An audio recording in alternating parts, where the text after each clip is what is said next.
You're listening to Bro Down Podcast all fucking day. Oh, yeah. Welcome back to the Bro Down Podcast, everybody. I'm Andy Smith. And I'm Tim Fulton. All right. Here we're talking about UFC Fight Night, Dos Santos versus Blaydes. Razor Blaydes. Razor Blaydes. That is the best fucking name I've ever heard. It's so easy, too. Razor Blaydes. Came out to some pretty cool music, too. He did. Yeah, Mortal Kombat. So before we get into that we're talking about the kid that impressed us, Jamal Hill, and he fought Darko Stozic. Which, if I had to take a blind choice between these two guys going into this match, I would have won with Stozic, I think. Yeah, because he looks like a supervillain. Yeah. He looked like the Winter Soldier's brother. Little powerhouse, and in the first round, he was throwing bombs. Dude, if one of those connected flush without him rolling with it, I think it would have been done. Yeah. But what impressed me with Hill was his output. Yeah. He never slowed down. He never gave him a second to breathe. Yeah. Yeah. He was constant. He had a wide variety. Yeah. Super impressive. Hard fucking chin. Yeah, he was rolling with the punches good, too, because he was keeping his chin real high. They kept talking about that, which is not something you really want to do.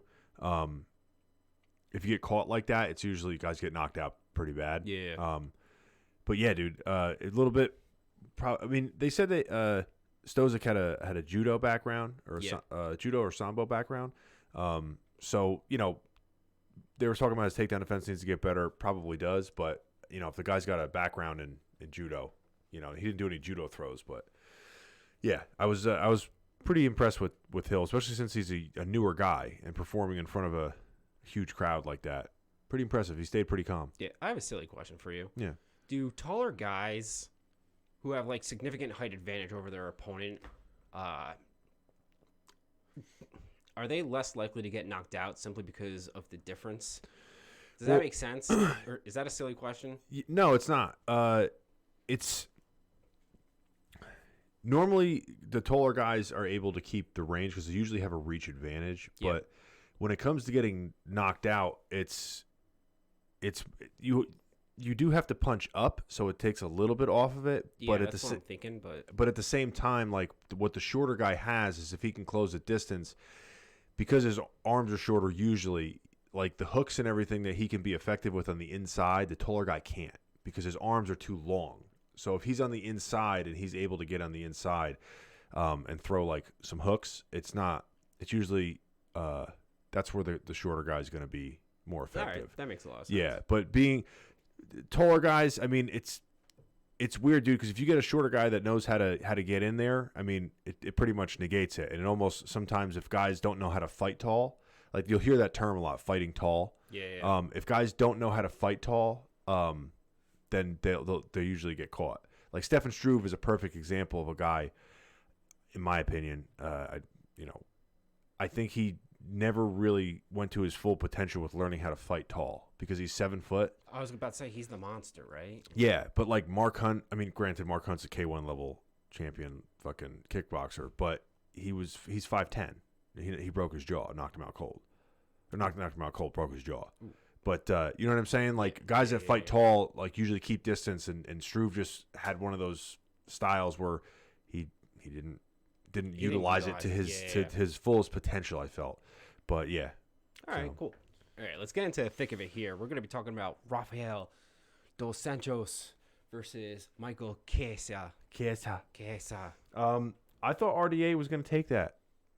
Yeah, he apparently was the striker. Apparently he's a very smart striker, but Chiesa just outplayed him. He had a game plan from the get-go, and he really owned it. Yeah, Chiesa also fight. This is him. He used to fight at a heavier weight class. Yeah. So he was the much bigger guy. Even though RDA looks more muscular, he was the bigger guy. Yeah. I think it's hard because when you get guys like RDA, former champion, known for being like never an easy night for anyone, it's hard to tell after they kind of fall from grace, so to speak, like whether it's because they're slipping that the other guy looks so impressive or it's because they actually are that impressive. You know what I'm saying?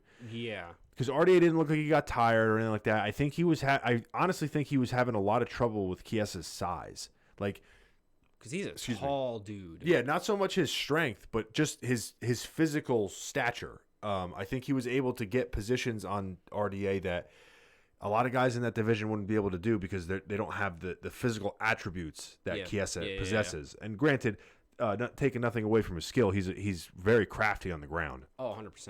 But yeah, I think RDA just kind of ran into some trouble because when the fight started, I thought RDA was kind of doing good, and then there wasn't a lot going on. But then I almost had to listen to the commentators because they were like, "Yeah, like Chiesa's clearly winning this." I'm like, "Shit, they're right. He is. Yeah. He is winning this." Yeah, I got a little nervous for him in the second round because you had mentioned he looks like he had gassed out real fast because he put a lot into that first round. Yeah, those takedowns were not easy, and he did look like he had gassed out a little bit, and RDA looked like he had a full tank and he was just ripping on ready to go. Yeah, but he played it super smart. He didn't have to rely on any standing game at all, really. No, and RDA is known for his gas tank, which was, again, like I think he was surprised by how good Chiesa's control was of him on the ground.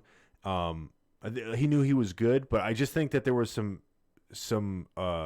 things in that fight that kind of surprised him or were more difficult than he thought was going to be. Yeah, 100%. Because it almost looked like he was he was a little bewildered with some of the things that Chiesa was doing. He could never get going.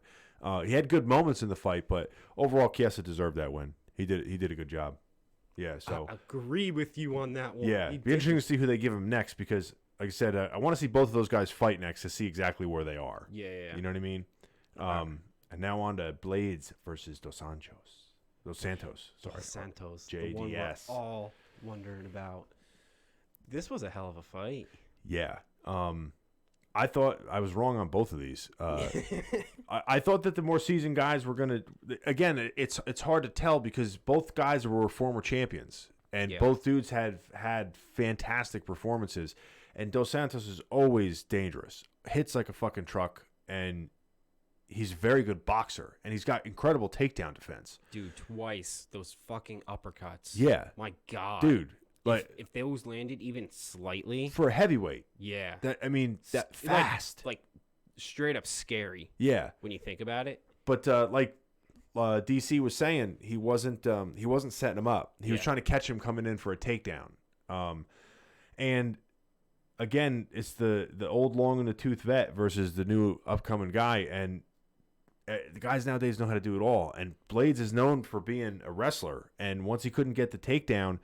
I think he made JDS nervous enough that he could take him down, even though he didn't take him down. Yeah, because the threat's always there. Yeah, that when he started throwing and opening up with the hands, because Curtis doesn't really have to worry about the takedown from JDS as much, so he can be more free with the hands. And you could see that Junior kept anticipating that takedown when the strikes were coming, and it just opened up, and he got caught with that big hand, and they stopped the fight, which. I agree with the stoppage. Yeah, I thought he was just going to take more damage.